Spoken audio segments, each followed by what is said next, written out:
Alors nous avons décidé de créer Prof en transition. Nous étions aux premières grèves pour le climat et nous avons décidé de vouloir agir auprès de nos élèves pour les sensibiliser aux enjeux de demain, faire que les citoyens de demain aient des clés de compréhension des phénomènes en cours et qui se jouent actuellement.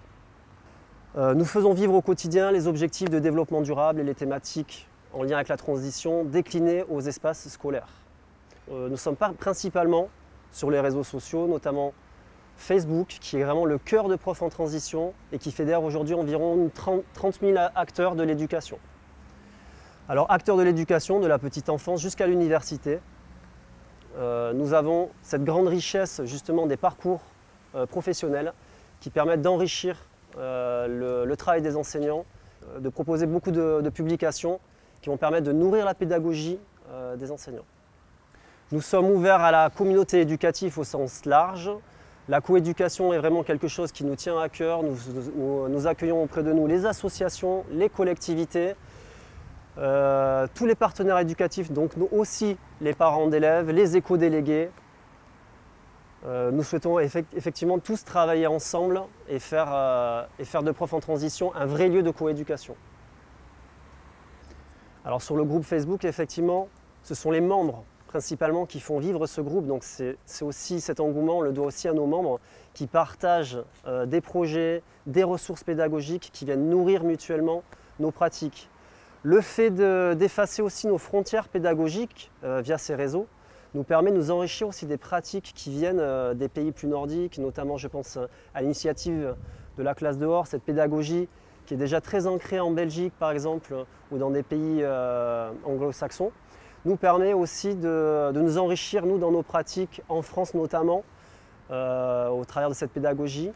Les enseignants et les autres acteurs de l'éducation, notamment les associations, viennent aussi apporter leur pierre à l'édifice en apportant leur savoir-faire. Aujourd'hui, l'école n'est plus le seul sanctuaire du savoir. Faire rentrer des acteurs avec leurs propres connaissances et leur propre savoir, c'est une richesse aussi pour nos élèves. L'école du dehors, c'est une pratique qu'on a vu émerger suite à cet épisode sanitaire. Il nous semblait important de se poser la question, est-ce que de reconfiner dans l'espace de nos classes nos élèves au moment de déconfinement était-il vraiment un choix judicieux? Je pense que sur Prof en transition, nous avons fait le choix d'inciter nos collègues à aller vers l'extérieur, à aller utiliser notre cours de récréation, un coin de nature ou quel que soit notre lieu, un lieu ouvert vers l'extérieur, pour aller enseigner. Est-ce que de conserver nos élèves finalement dans cet espace artificiel, on n'allait pas recréer les conditions finalement d'un climat de classe inadapté avec de l'irritabilité de nos élèves, de la démotivation, une déconcentration.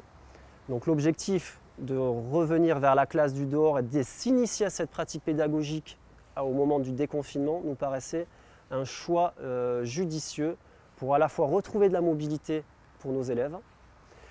Il faut savoir qu'aujourd'hui, les enfants d'aujourd'hui passent environ un tiers de fois moins de temps que leurs propres parents à l'extérieur. Donc il y a un vrai enjeu sanitaire aussi de l'école du dehors.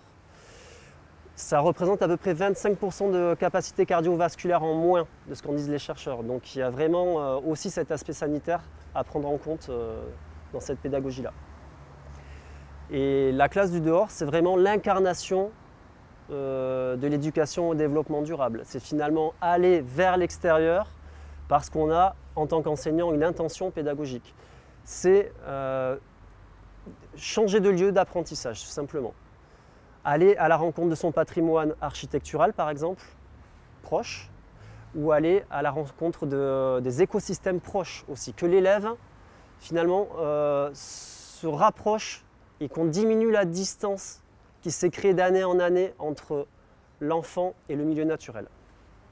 Un des freins à l'école du dehors, c'est souvent de se dire on n'a pas un coin de nature à proximité.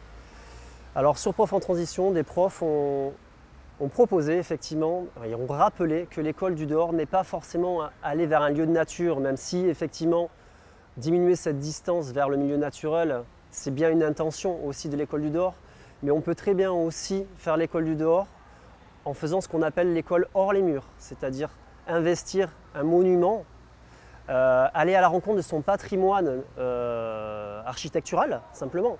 Que ce soit un monument aux morts, par exemple, pour aller à un événement historique, que ce soit un édifice. Faire classe dehors, c'est aussi, d'une certaine manière, faire classe hors les murs.